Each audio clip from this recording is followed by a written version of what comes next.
A lot of people are saying, I'm in, yes, yes, yes. They say yes to the idea and even yes to the commitment, but they still are sometimes hung up, as I have been through the years, with the question, how? How does that work? And there are many people who've tried it, by the way, in relationships, in interactions, business-wise, in our politics and so forth, really tried to apply the notion of pure love in those circumstances and situations. And some of them have reported that, it doesn't work, or it didn't work in my case, and I don't know, where did I go wrong? So let me, if I could, define pure love so we really understand what we're talking about here. My understanding of pure love, Bill, is that expression for which we expect, ask for, request, and demand, and even hope for nothing in return. See, if there's a lingering idea that if I did this, then they'll do that, then we've lost pure love. Then we're simply loving ourselves again through another, through that situation or circumstance. See, so pure love asks nothing in return, needs nothing in return, requires nothing in return, hopes for nothing in return, and certainly demands nothing in return, which is a whole new notion of God. Are you clear what I'm talking about here? Guys, if we decide to embrace an idea of God that asks for, requests, requires, hopes for, and demands, commands nothing in return, out the window go 2/3 of the world's theologies, which rest on the notion that God says you can come back home to me if you act in this way, do these things, belong to the right religion, say the right words.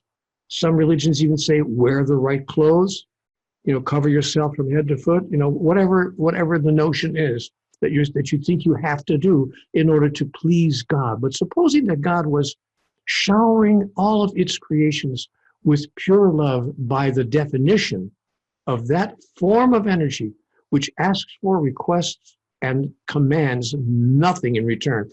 Can we conceive of a God who wants nothing in return? Why would God want anything in return? In return, if God is God, that is, if God is the source of everything, what could it possibly need or require? Does God need us to worship it? To somehow shower it with praise? To somehow act in a certain way? Do you need your 4-year-old or your 3-year-old or your 2-year-old to do that? Do you require that? No. You simply hold that 2, 3, or 4-year-old in your arms and you just say, you know what, man, I just love you. I love you because you are. I need nothing else, but your ourness is sufficient.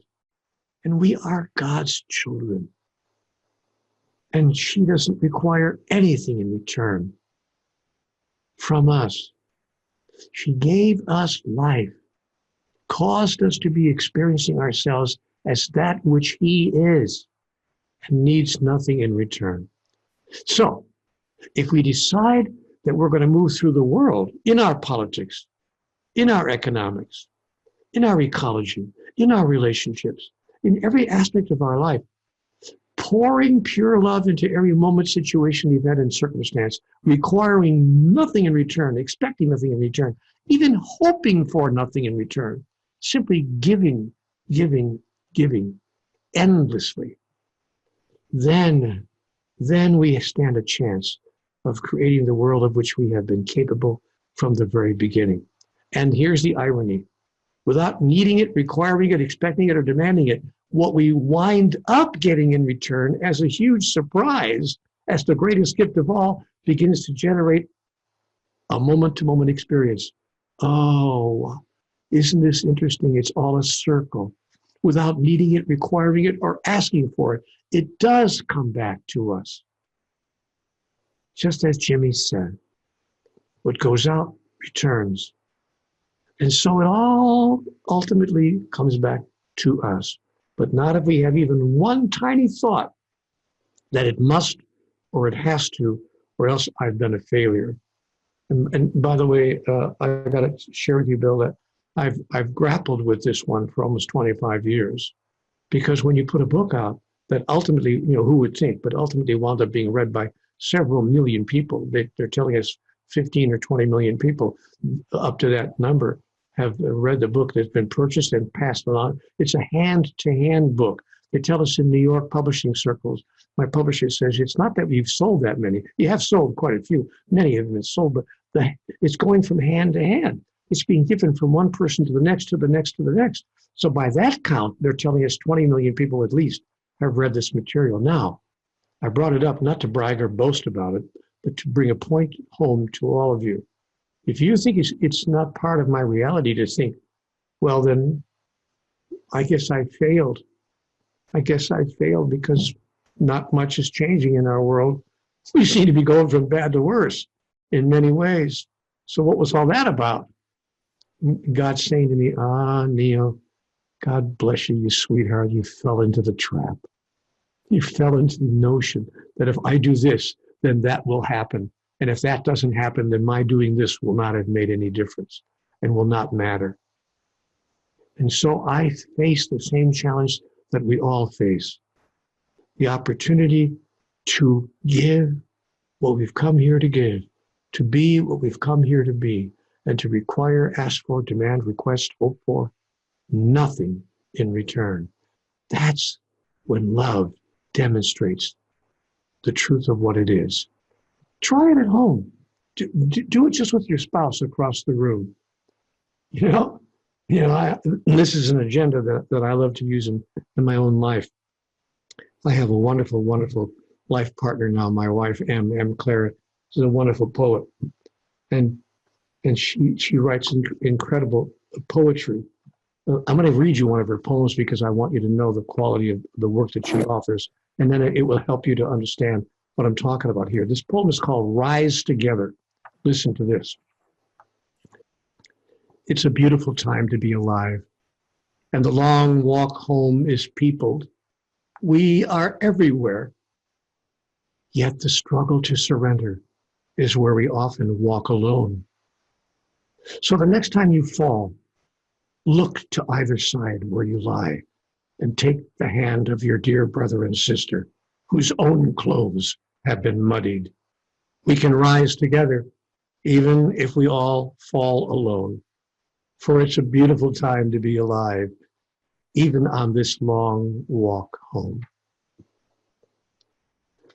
It's a beautiful time to be alive, even on this long walk home. Because if we fall alone, we can rise together. That's the whole point of everything that's been said over this entire conference. And when I see my beautiful, beloved wife across the kitchen, and let's just say we're having a human moment when things aren't going quite as well as we would both like. One of those mornings when one of us gets up on the wrong side of the bed. We've all been there. And as much as you love that other person, it just can't quite get the energy melded in that moment. And maybe even a sharp word or a little bit of negative energy enters the space. These days when that happens in my life, with anybody who's close to me, my wife, my children, whoever it might be, a dear friend, I have learned to ask myself a magic question. I want to share this magic question with you because it's a great empowering tool. Here's the magic question. You look across the room at whatever's going on and you ask the question, what does this have to do with the agenda of my soul? Wait a minute, Neil. Don't miss this moment. If you think this is happening by accident, by coincidence, you don't understand what's going on here. Don't miss this moment, Neil. Just ask yourself, wait a minute. What does this have to do with the agenda of my soul? And when your answer is a response to that question, everything in the moment you're now experiencing changes dramatically, instantly.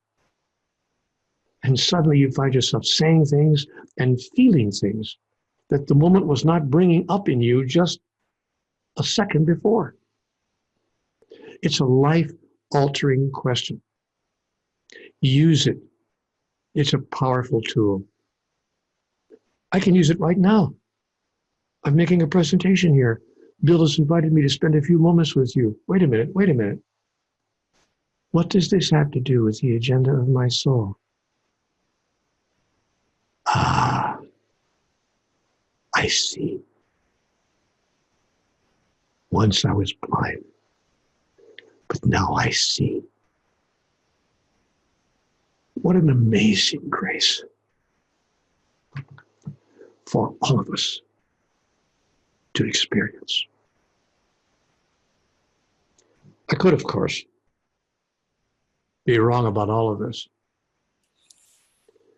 You get to decide.